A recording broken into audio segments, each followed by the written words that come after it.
مفتی شعیب اللہ خان صاحب کے بیانات کے لیے مفتی صاحب کے آفیشیل چینل کو سبسکرائب کریں اور زیادہ سے زیادہ شیئر کریں۔ الحمد لله نحمده ونستعينه ونستغفره ونؤمن به ونتوكل عليه ونعوذ بالله من شرور أنفسنا ومن سيئات أعمالنا من يهده الله فلا مضل له ومن يضلله فلا هادي له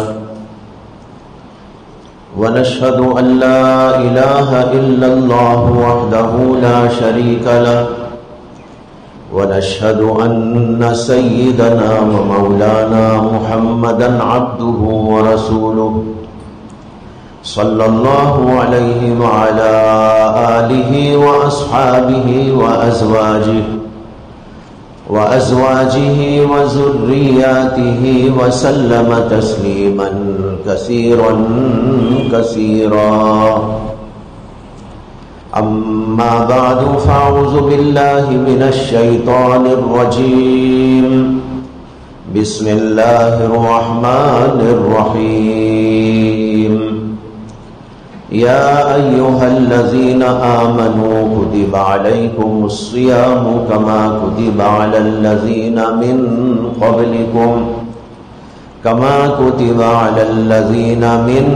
قبلكم لعلكم تتقون۔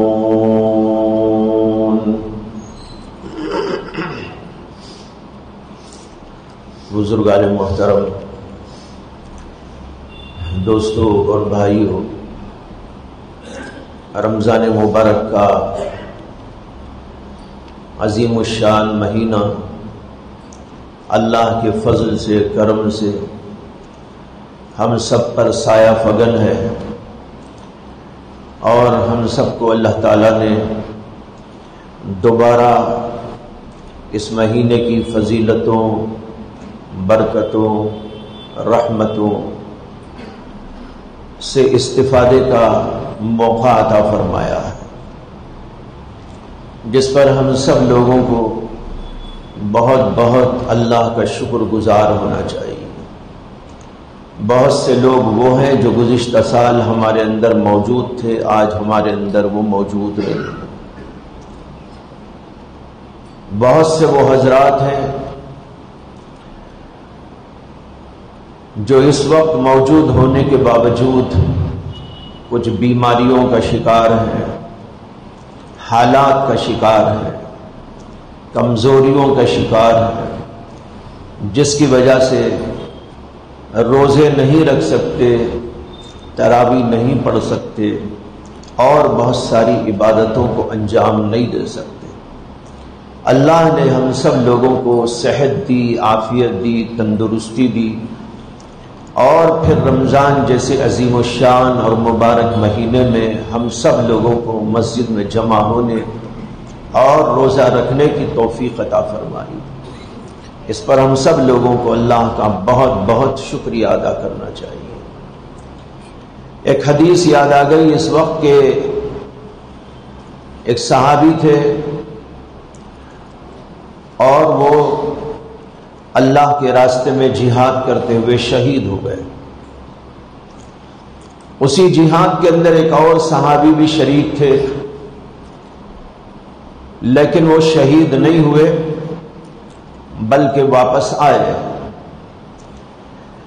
اور ان کا انتقال اس کے کئی سال کے بعد میں ہوا۔ ایک بار نبی اکرم صلی اللہ علیہ وسلم سے ان صحابی نے جو شہید نہیں ہوئے تھے یہ عرض کیا کہ یا رسول اللہ، میرے ساتھی فلاں جہاد کے اندر چلے تھے، میں بھی گیا تھا، اور وہ اللہ کے راستے میں شہید ہو گئے، لیکن مجھے وہ شہادت کا مقام عطا نہیں ہوا، اور میں اب تک زندہ ہوں۔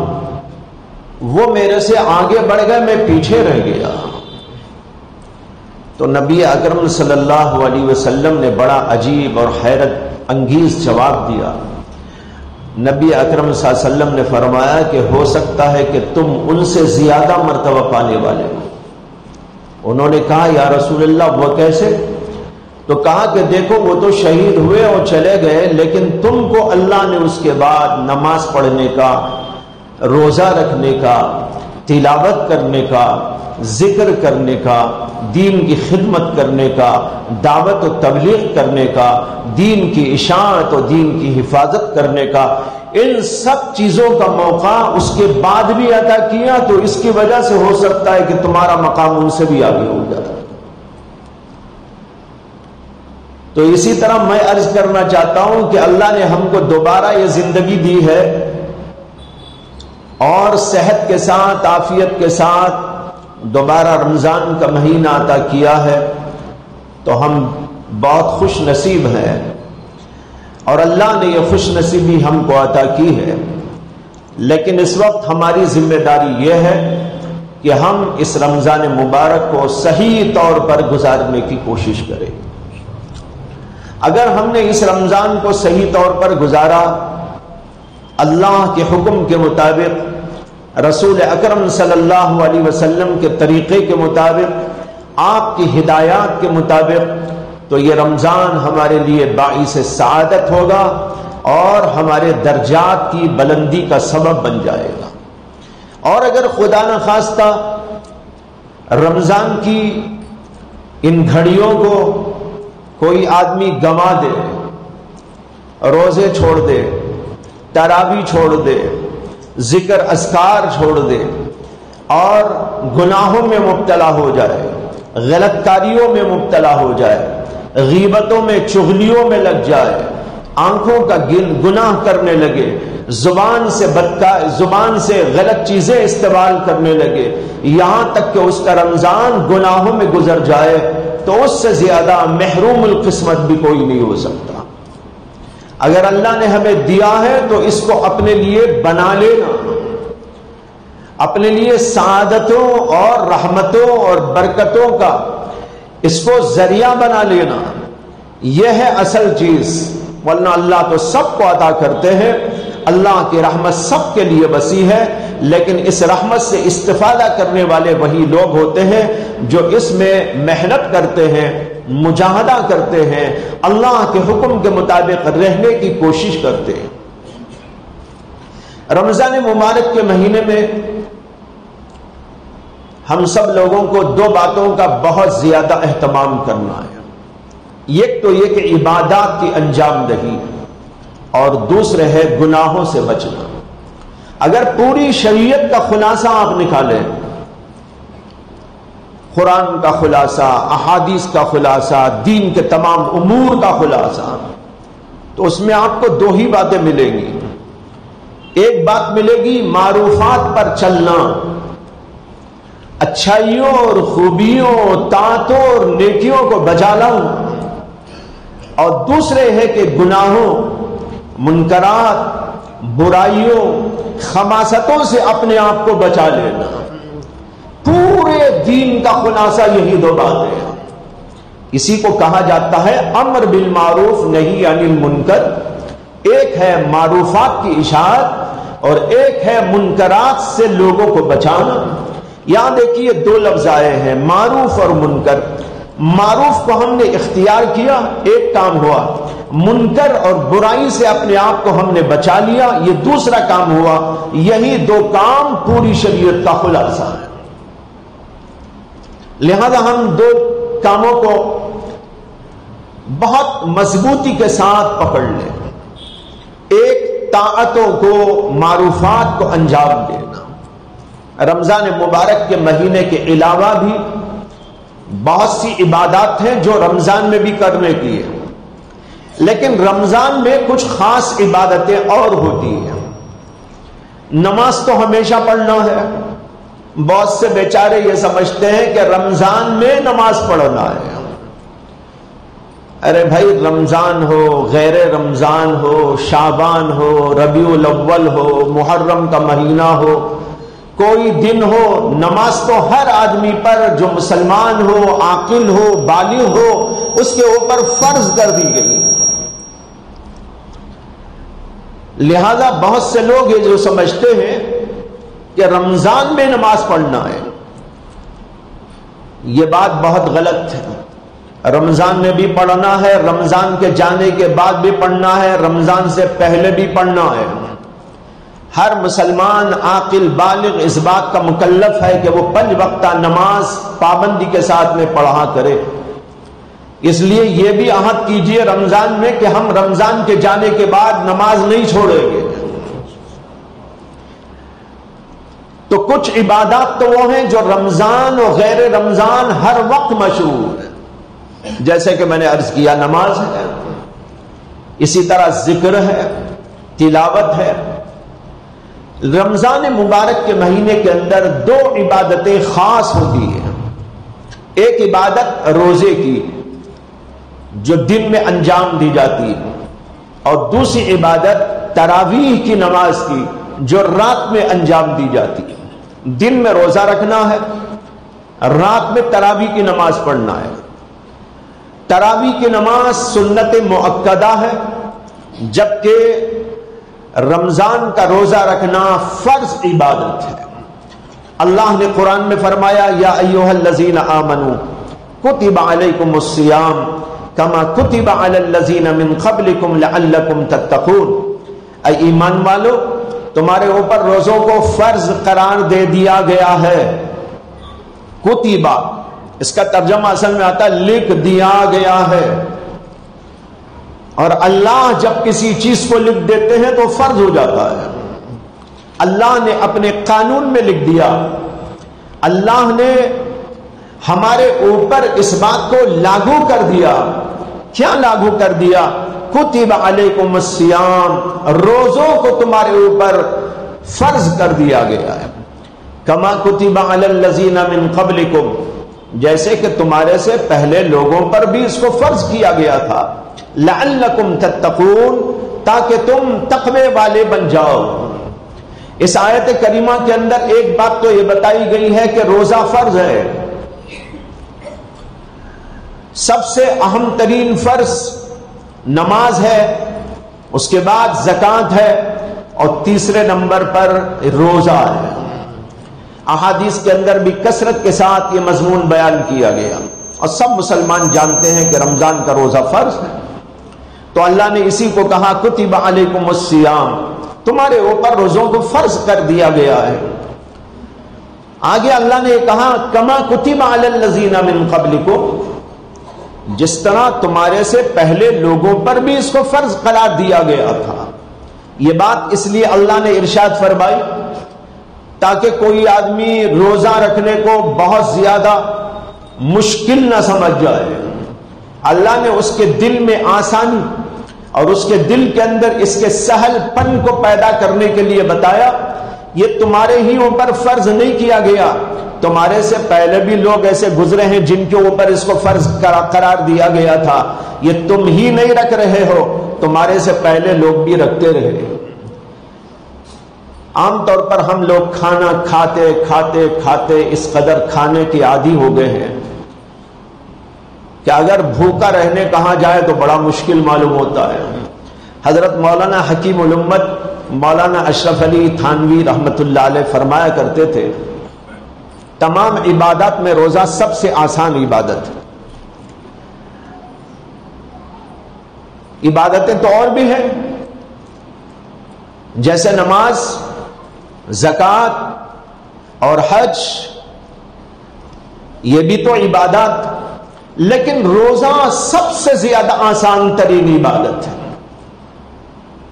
اس پر لوگوں کو بڑا تعجب ہوتا ہے کہ روزہ آسان کا، یہ تو بہت مشکل ہے۔ ہم نماز تو پڑھ سکتے ہیں لیکن روزہ بہت مشکل ہے۔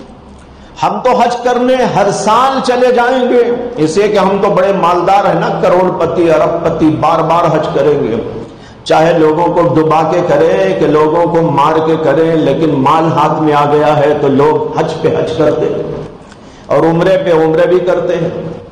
بعض لوگ 10 عمرے کر رہے ہیں، 20 عمرے کر رہے ہیں، ہر مہینہ کر رہے ہیں، مہینے میں 2 بار جا رہے ہیں، لیکن بہنوں کا خیال نہیں ہے، بھائیوں کا خیال نہیں ہے، پڑوسیوں کا خیال نہیں ہے، رشتہ داری کا حق ادا کرنے کا خیال نہیں ہے، لوگوں کا مال مار کر بھی لے کر جا رہے ہیں اور عمرہ کر رہے ہیں۔ ایسی عبادت اللہ کے ہاں کچھ بھی قبول نہیں۔ ایسے واقعات کثرت کے ساتھ میں ہیں اس وقت امت کے درمیان کہ لوگوں نے، بھائیوں نے اپنی بہنوں کا حق مار لیا، وراثت میں ان کو حق نہیں دیا، ایک بھائی نے دوسرے بھائی کا حق دبا لیا، ایک رشتہ دار نے دوسرے رشتہ دار کا حق دبا لیا، اور وہ اپنی مالداری جتاتے ہوئے حج پہ حج بھی کرتا ہے، عمرے پہ عمرے بھی کرتا ہے، ماشاءاللہ مسجدیں بھی بناتا ہے، مدرسوں کا تعاون بھی کرتا ہے، لیکن ادھر بہنوں کو دیکھو تو وہ بھوکی مر رہی ہے، ان کا کوئی خیال نہیں۔ معلوم ہوتا ہے کہ اللہ کو راضی کرنا مقصود نہیں ہے، لوگوں میں دکھاوا مقصود ہے۔ میرے اتنے حج ہو گئے، میرے اتنے عمرے ہو گئے، میں عالیشان مسجدیں بناتا ہوں، میں ایسے ایسے مدرسے بناتا ہوں، میں یہ اور وہ کرتا ہوں۔ اگر بہنوں کو گھر میں لے جا کے دے دے گا تو کون سے اخبار میں رپورٹ چھپے گی؟ لوگوں کے درمیان میں کہاں چرچا ہوگا؟ وہاں ناموری نہیں ہوگی، اس لیے وہاں سے مارتا ہے اور یہاں خرچ کرتا ہے۔ لا حول ولا قوت الا باللہ۔ بہرحال بہت سے لوگوں کو حج بھی آسان، عمرہ بھی آسان اور عبادتیں آسان، لیکن لوگ کہتے ہیں کہ روزہ بہت مشکل ہے کہ بغیر کھائے اور پیے کیسے رہے۔ بعض گھرانے آج بھی ایسے ہیں جن کے ہاں روزہ رکھنے کا تصور ہی نہیں۔ بہت سے ایسے لوگ ہیں جو کچھ کام دھام کرتے ہیں تو وہ روزہ چھوڑ دیتے ہیں، فیکٹری کو جانا ہے، کام کرنا ہے، کچھ اور مزدوری کا کام کرنا ہے، روزہ چھوڑ دیتا ہے۔ حالانکہ روزہ تو فرض ہے، روزہ صرف اس بنیاد پر کہ بھائی مزدوری کرنا ہے اور کچھ کام کرنا ہے، فیکٹری کو جانا ہے یا کچھ پڑھانے کا کام ہے اور کوئی اور کام ہے، اس کی وجہ سے تو روزہ جو ہے معاف نہیں ہو جاتا۔ روزہ تو اللہ کی طرف سے فرض قرار دیا گیا۔ حضرت تھانوی فرماتے تھے کہ روزہ سب سے آسان عبادت ہے۔ کیسے آسان ہے؟ فرماتے تھے کہ جتنی اور عبادتیں ہیں ان میں تو کچھ کرنا پڑتا ہے اور روزے میں تو چھوڑنا پڑتا ہے۔ چھوڑنا آسان ہے کہ کرنا آسان ہے؟ اگر آپ سے کہا جائے کہ بھائی وہاں پر 100 کلو سامان رکھا ہوا ہے، ذرا اس کو اٹھانا، تو آپ کو مشکل پڑے گی، لیکن اگر آپ سے کہا جائے اسے ہاتھ مت لگاؤ، ہاتھ باندھ کے بیٹھے رہو، کیا مشکل کام؟ کرنا یہ مشکل ہوتا ہے، چھوڑنا بہت آسان ہوتا ہے۔ روزہ تو عبادت ہے جس میں کچھ چیزوں کو چھوڑنا پڑتا ہے۔ کھانے کو چھوڑنا ہے، کھانا کھانا نہیں ہے، چھوڑنا ہے۔ پینا نہیں ہے، پینے کو چھوڑنا ہے۔ بیوی سے ملنا نہیں ہے، بیوی سے ملنے کو چھوڑنا ہے۔ چونکہ ان چیزوں کے انسان عادی ہو چکے ہوتے ہیں اس لیے ان کو چھوڑنا مشکل معلوم ہوتا ہے، ورنہ تو بھائی بات آسان عبادت۔ حضرت ایک بات یہ بھی فرماتے تھے، کھانا مشکل کام ہے، کھانا نہ کھانا آسان کام ہے۔ اس لیے کہ دیکھو کھانا بڑا خطرناک قسم کا کام ہے۔ جب آپ کھانا کا نوالا بناتے ہیں اور منہ میں رکھتے ہیں اور اس کو چبا کے اندر ڈالنا چاہتے ہیں تو وہاں پر حلق میں جب وہ اترتا ہے، یہ پروسیس جو اللہ نے بنا رکھا ہے بڑا ہی خطرناک قسم کا پروسیس ہے۔ اس لیے کہ جب آپ نوالا اندر ڈالتے ہیں تو وہاں پر 2 نلکیاں ہوتی ہیں، ایک نلکی سانس کی ہوتی ہے، ایک نلکی کھانے اور پینے کے لیے ہوتی ہے۔ وہ 2 بازو ہیں، سانس کی نلکی پہلے آتی ہے، کھانے پینے کی نلکی بعد میں آتی ہے، اور کھانا آپ کے منہ کے اندر سے گزر کر جیب کے اوپر سے پاس ہو کر جب وہ اندر جانا چاہتا ہے تو وہاں پر ایک چھوٹی سی جیب آ کر آپ کی پہلی نلکی کو بند کرتی ہے اور گویا کہ وہ آپ کے لیے ایک عبوری چیز بن جاتی ہے۔ وہاں سے آپ کا کھانا عبور کرتا ہے اور پیچھے والی نلکی کے اندر داخل ہو جاتا ہے۔ آپ کبھی کھانے کے وقت میں یہ تصور کریں، ابھی جب شام میں کھائیں گے نا افطاری کے لیے، تو اس وقت سموسا کھاتے ہوئے یا اور کوئی چیز کھاتے ہوئے تصور کیجئے اب میں سموسا منہ میں ڈال رہا ہوں، اس کو چبا رہا ہوں، چبانے کے بعد اب اسے اندر جب نگلوں گا تو نگلنے کے وقت میں ایک نلکی پہلے آتی ہے جو سانس کی نلکی ہے، اگر اس میں ایک دانہ بھی اندر چلا گیا تو ٹھسکا لگ جاتا ہے۔ کبھی کبھی ٹھسکا جو لگتا ہے نا وہ یہی ہوتا ہے، پانی کا قطرہ پڑ گیا، کوئی دانہ اس کے اندر چلا گیا تو وہاں ٹھسکا لگتا ہے، اگر زیادہ کچھ ہو گیا تو آدمی تو اسی وقت میں آؤٹ بھی ہو سکتا ہے۔ حضرت کہتے تھے دیکھو کتنا خطرناک پروسیس ہے کھانے کا، لیکن چونکہ آپ کھانے کے عادی ہیں، روزانہ کھاتے رہتے ہیں اور اللہ نے اپنی قدرت سے نظام بنا کر آپ کو دے دیا ہے کہ آپ نگلتے رہیں اور بڑے ٹھاٹ کے ساتھ اور بڑے مزے کے ساتھ اور ہنیہ مریا سمجھ کر آپ اس کو نگلتے رہتے ہیں، اور کبھی یہ تصور نہیں ہوتا کہ اس کی وجہ سے اتنا بڑا خطرناک عمل بھی ہو سکتا ہے، حالانکہ بہت خطرناک۔ تو فرماتے تھے آپ بتاؤ کہ کھانا مشکل ہے یا کھانا نہ کھا کے آرام سے بیٹھے رہنا مشکل ہے؟ کھانا نہ کھانا آسان ہے، کھانا کھانا تو خطرناک ہے۔ یہ ہے بھائی روزہ کہ کھانا چھوڑنا ہے، پینا چھوڑنا ہے۔ اللہ نے کھانے و پینے کو چھوڑایا بھی نہیں ہے۔ روزے کی حقیقت کھانے و پینے کے چھوڑ دینے کی بات نہیں، بلکہ صرف اوقات کی تبدیلی ہے۔ صرف کیا ہے؟ اوقات کی تبدیلی۔ آپ روزانہ دن میں کھاتے ہیں، اللہ نے کہا دن میں مت کھاؤ، رات میں کھایا کرو، ٹائم ٹیبل بدل گیا ہے۔ باقی کھانے سے روکا نہیں گیا، ٹائم ٹیبل بدل دیا گیا، لیکن اتنے ٹائم ٹیبل کے بدلنے کو بھی آدمی بہت پریشانی کے ساتھ میں محسوس کرتا ہے، حالانکہ اس میں کوئی پریشانی کی بات نہیں ہے۔ اب دیکھو جب صبح صادق ہوتی ہے تو کھانے پر پابندی لگی۔ کب تک پابندی ہے؟ جب تک دن چل رہا ہے، اور جو ہی غروب آفتاب ہوا حکم دیا گیا ہے کہ کھاؤ۔ دو وقت کھانے کے لیے کہا گیا، ایک سحری میں کھانا ہے اور ایک افطاری کے وقت میں کھانا ہے۔ سحری کھانے کو اللہ کے نبی علیہ الصلوۃ والسلام نے فضیلت مآب عمل قرار دیا، یہاں تک کہ ایک حدیث کے اندر فرمایا کہ سحری کھانا یہ برکت کا باعث ہے، اور ایک حدیث کے اندر فرمایا کہ ہمارے درمیان اور اہل کتاب کے روزوں کے درمیان یہی بات فرق کرنے والی ہے کہ ہم سحری کھاتے ہیں اور وہ سحری نہیں کھاتے ہیں۔ تو معلوم ہوا کہ سحری کھانا بہت اچھی عبادت، یہ بھی عبادت ہے۔ یہ آپ کھانا کھا رہے، ٹائم ٹیبل بدل کر اللہ کے حکم سے یہ کھانا بھی عبادت کے اندر داخل ہو گیا۔ اب آدمی صبح میں اٹھتا ہے، سحری کھاتا ہے، اللہ خوش ہو جاتے ہیں، اس کو ثواب عطا کرتے ہیں، اور پھر اس کے بعد جو ہی صبح صادق کا وقت شروع ہوا کھانے پر پابندی عائد ہو گئی۔ اب کھانا نہیں کھانا ہے یہاں تک کہ غروب آفتاب تک اسی طرح رہنا۔ جب غروب آفتاب ہو جائے اللہ کے نبی علیہ الصلوۃ والسلام نے فرمایا کہ آپ کھاؤ، اب کوئی انتظار کی ضرورت نہیں۔ یہاں تک کہ ایک حدیث میں آتا ہے کہ نبی اکرم صلی اللہ علیہ وسلم نے فرمایا کہ میری امت اس وقت تک خیر پر برقرار رہے گی جب تک کہ وہ افطار میں تاجیل کرے گی۔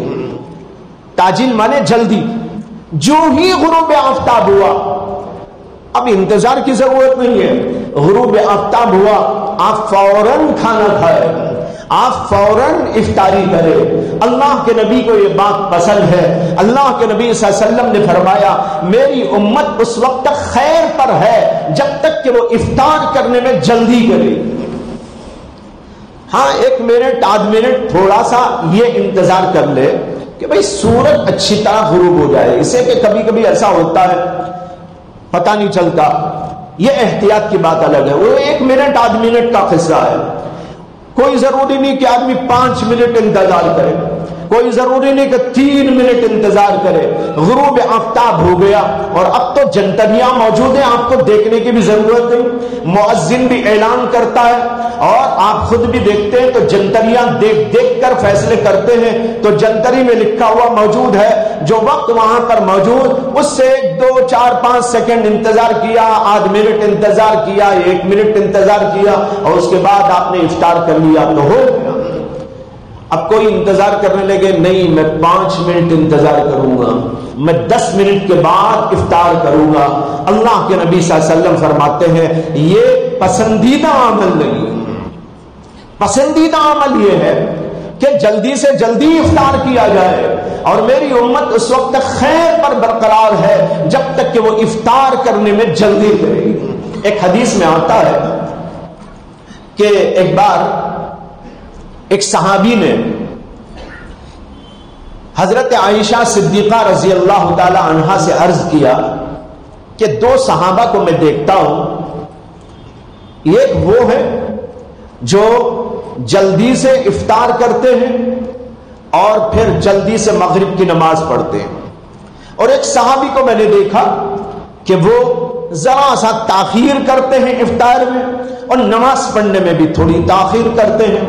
ان دونوں میں سے کون اللہ کے نبی صلی اللہ علیہ وسلم کی سنت کے مطابق؟ حضرت عائشہ صدیقہ رضی اللہ عنہا نے فرمایا کہ وہ کون ہیں، وہ کون صحابی ہیں جو جلدی سے افطار کرتے ہیں اور جلدی سے نماز پڑھتے ہیں؟ انہوں نے عرض کیا کہ وہ حضرت عبداللہ بن مسعود رضی اللہ عنہ.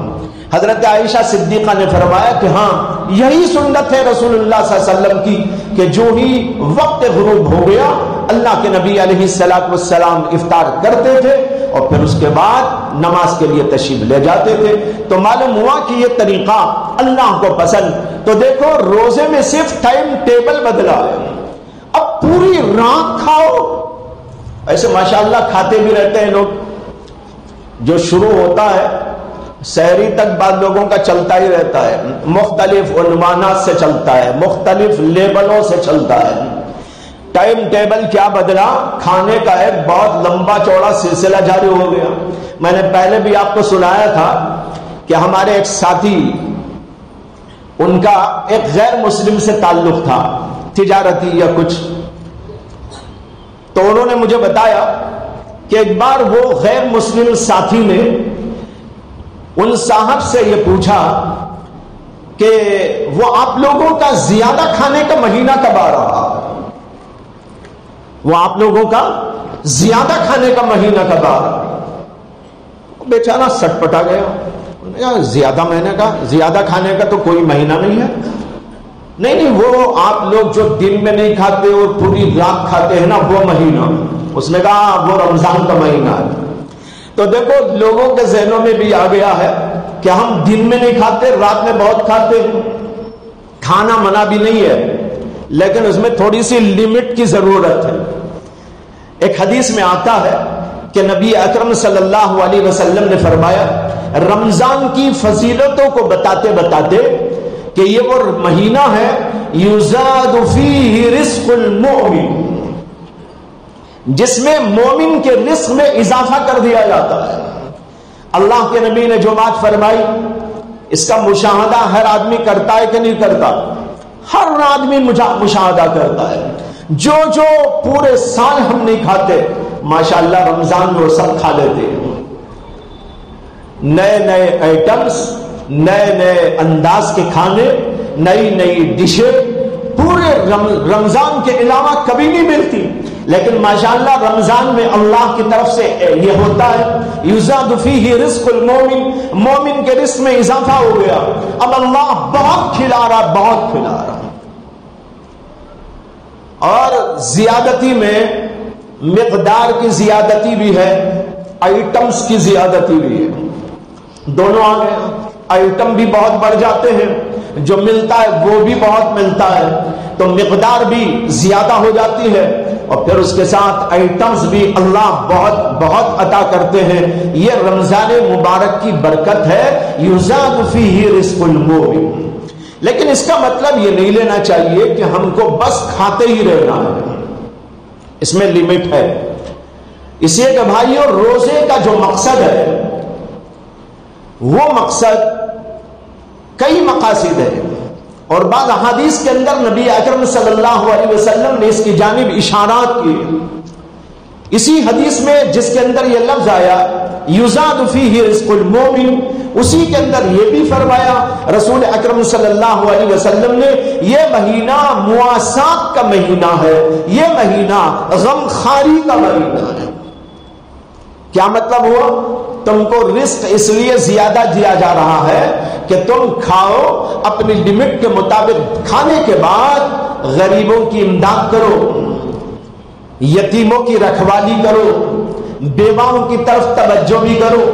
اور روزے کے رکھنے کا مقصد ہے کہ روزے میں جب آدمی کو بھوک لگتی ہے وہ ذرا خیال کرے آج مجھے ایک روزہ رکھتے ہوئے، چند دنوں کا روزہ رکھتے ہوئے اس قدر بھوک کی بےتابی ہو رہی ہے اور میں پریشان ہو رہا ہوں۔ تو جو لوگ عام طور پر بھوکے اور پیاسے رہتے ہیں، میں تو دن میں روزہ رکھ کر رات میں جا کے کھا لوں گا، لیکن کتنے اللہ کے بندے وہ ہیں جن کو نہ دن میں ملتا ہے نہ رات میں ملتا ہے، وہ بھیک مانگ مانگ کے زندگی گزارتے ہیں۔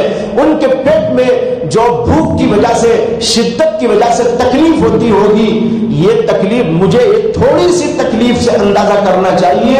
اللہ نے اس لیے روزے کو فرض کیا کہ تمہارے اندر یہ بات پیدا ہو، تم غریبوں کی فکر اپنے اندر پیدا کرو، ان کا احساس اپنے اندر پیدا کرو، ان کا کیا حال ہوتا ہوگا، ان کے بچے بلکتے ہوں گے تو ان کے اوپر کیا گزرتی ہوگی، جن کو کھانا نہیں ملتا، جن کو پینا نہیں ملتا۔ اس لیے تمہارے رزق میں اضافہ کیا جا رہا ہے تاکہ تم غریبوں کی امداد کرو، تاکہ تم ان کی طرف توجہ کرو اور ان کو اپنے ساتھ میں کھلانے اور پلانے کی کوشش کرو۔ اسی حدیث کے اندر فرمایا نبی اکرم صلی اللہ علیہ وسلم نے کہ اگر کوئی آدمی تم میں سے کسی آدمی کو روزہ افطار کراتا ہے، کھانا کھلا دے، پانی پلا دے اور کچھ نہ ہو تو کھجور ہی، فرمایا کہ آدھا سا کھجور کھلا دے۔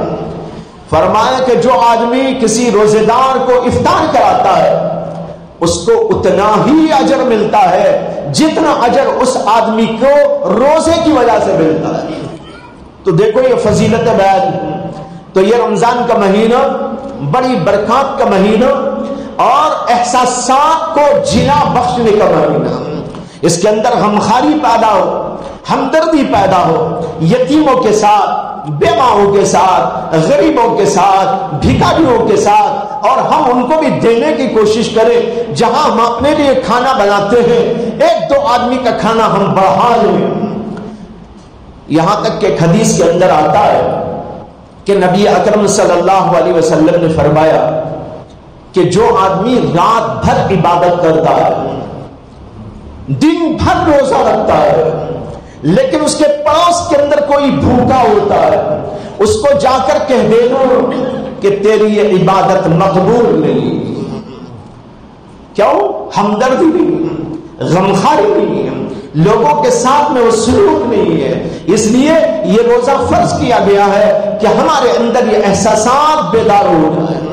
اور اخیر میں یہاں پر ایک بات فرمائی گئی لعلکم تتقون، روزے تمہارے اوپر جو فرض کیے گئے ہیں یہ اس لیے تاکہ تمہارے اندر تقوی پیدا ہو جائے۔ تقوی کے معنی آتے ہیں بچنا۔ بچنے کا مطلب یہ ہے جو چیز تمہیں آخرت میں نقصان دینے والی، جیسے اللہ کا عذاب، جہنم، ایسے تمام کاموں سے اپنے آپ کو بچائے جو جہنم میں لے جانے والے، جو اللہ کی ناراضگی کی طرف لے جانے والے، ان کاموں سے اپنے آپ کو بچانے کا نام تقوی۔ لہذا تمام نیکیاں کرنا بھی اس میں داخل، تمام گناہوں سے بچنا بھی اس کے اندر داخل۔ اللہ نے کہہ دیا روزے کی فرضیت اس لیے ہے لعلکم تتقون، تاکہ تمہارے اندر تقوی پیدا ہو جائے، تم متقی و پرہیزگار بن جاؤ۔ حضرت مولانا ابو الحسن علی ندوی نور اللہ مرقدہ نے لعلکم تتقون کا بڑا پیارا ترجمہ کیا ہے۔ انہوں نے کہا تقوی کے معنی آتے ہیں لحاظ رکھنا۔ کیا رکھنا؟ لحاظ۔ لعلکم تتقون، تاکہ تمہارے اندر لحاظ پیدا ہو جائے، تاکہ تم لحاظ رکھنے والے بندے ہو جاؤ، اللہ کا لحاظ پیدا ہو جائے، رسول کا لحاظ پیدا ہو جائے، مخلوق کا لحاظ پیدا ہو جائے، غریبوں کا لحاظ پیدا ہو جائے، یتیموں کا لحاظ پیدا ہو جائے، بڑوں کا لحاظ پیدا ہو جائے، چھوٹوں کا لحاظ پیدا ہو جائے۔ اس کے لیے تمہارے اوپر روزوں کو فرض قرار دیا گیا ہے۔ جب آدمی اللہ کا لحاظ کرے گا نماز چھوڑے گا، جب آدمی اللہ کا لحاظ کرے گا تو جھوٹ بولے گا، کیا آدمی اللہ کا لحاظ کرے گا تو حرام کام کرے گا؟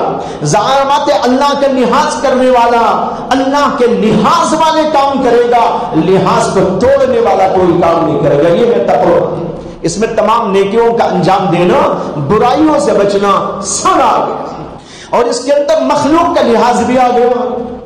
غریبوں کا لحاظ کرو، میں نے ابھی کہا کھانا خود کھاتے ہیں، غریبوں کا لحاظ کرو، خود کھا رہا ہے اور ایک فقیر آپ کو دیکھ رہا ہے اور آپ کے دل کے اندر نرمی نہیں پیدا ہوتی، آپ نے اس کا لحاظ نہیں کیا۔ میں نے ایک بزرگ کا قصہ پڑھا تھا کہ ایک بار وہ بیٹھ کر کھانا کھا رہے تھے اور کئی دن کے فاقے کے بعد انہیں کھانا ملا تھا۔ ایک جگہ پر بیٹھ کر کھانا کھانے کے لیے جب انہوں نے اپنا توشہ کھولا تو سامنے ایک کتا آ کے بیٹھ گیا۔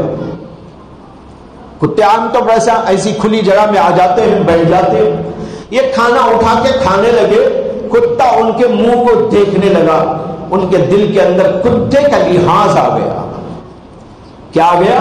کتے کا لحاظ، ارے کتا مجھ کو دیکھ رہا ہے اور میں اس کے سامنے یوں کھاتا رہوں، کتے کو تو احساس ہو جائے اور مجھے احساس نہ ہو، میں تو کتے سے گیا گزرا ہو جاؤں۔ اسے انہوں نے اٹھا کر ایک روٹی اس کو ڈال، کتے نے وہ روٹی کھا لی اور پھر آ کے منہ دیکھنے لگا، انہوں نے اور ایک روٹی بھی اس کو اٹھا کے ڈال دی۔ ایک آدمی دیکھ رہے تھے، یہ آدمی کھانا کھاتے کھاتے کتے کو روٹیاں ڈال دے رہے اور خود بھوکے رہے۔ تو انہوں نے کہا کہ بھائی آپ نے کھانا ہی نہیں کھایا، بہت کم کھایا، سارا کتے کو کھلا دیا۔ تو انہوں نے کہا مجھے بڑا ہی لحاظ آیا، بڑی شرم آئی کہ ایک کتا میرے سامنے بیٹھا ہو اور میں بلا حس اس کا میں اپنا کھانا کھاتا رہوں اور مجھے احساس نہ ہو، اس لیے میں نے اس کو ڈال دیا۔ یہ ہوتا ہے بزرگوں کا عمل۔ تو معلوم ہوا یہ احساس بھی اللہ ہمارے اندر پیدا کرنا چاہتے ہیں، یہ بھی تقوی کے اندر داخل ہے۔ مخلوق کا لحاظ کرو اور جانوروں تک کا لحاظ کرو، غریبوں کا، یتیموں کا لحاظ کرو۔ اللہ نے اس کے لیے روزوں کو فرض قرار دیا ہے، لعلکم تتقون میں سبھی چیزیں داخل ہو جاتی ہیں۔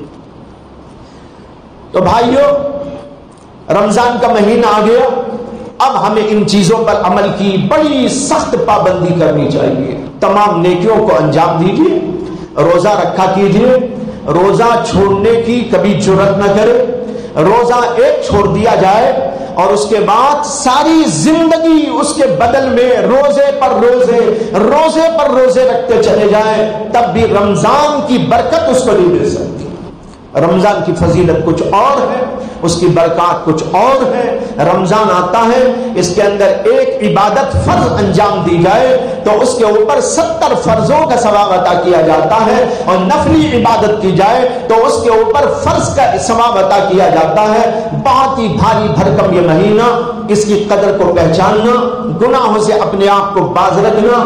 پہلے ہم لوگ بیان کرتے ہوئے کہا کرتے تھے ٹی ویوں کو بند کر دیا کریں رمضان میں، لیکن اب ٹی ویاں شاید خود ہی بند ہو گئی ہیں، کچھ اور کھل گیا ہے، یعنی ہر ہاتھ میں کھل گیا ہے، ہر ہاتھ میں موبائل، ہر ہاتھ میں چلتے پھرتے۔ پہلے تو ٹی وی دیکھنے کے لیے کم از کم کہیں جانا پڑتا تھا، گھر میں جانا یا کسی اور گھر میں جانا، جہاں ٹی وی چل رہا ہو وہاں پر جانا، اتنی زحمت کر کے وہاں جانا پڑتا تھا۔ لیکن اب تو ایسا ہے کہیں بھی بیٹھا ہوا ہو اس کے ہاتھ میں موبائل،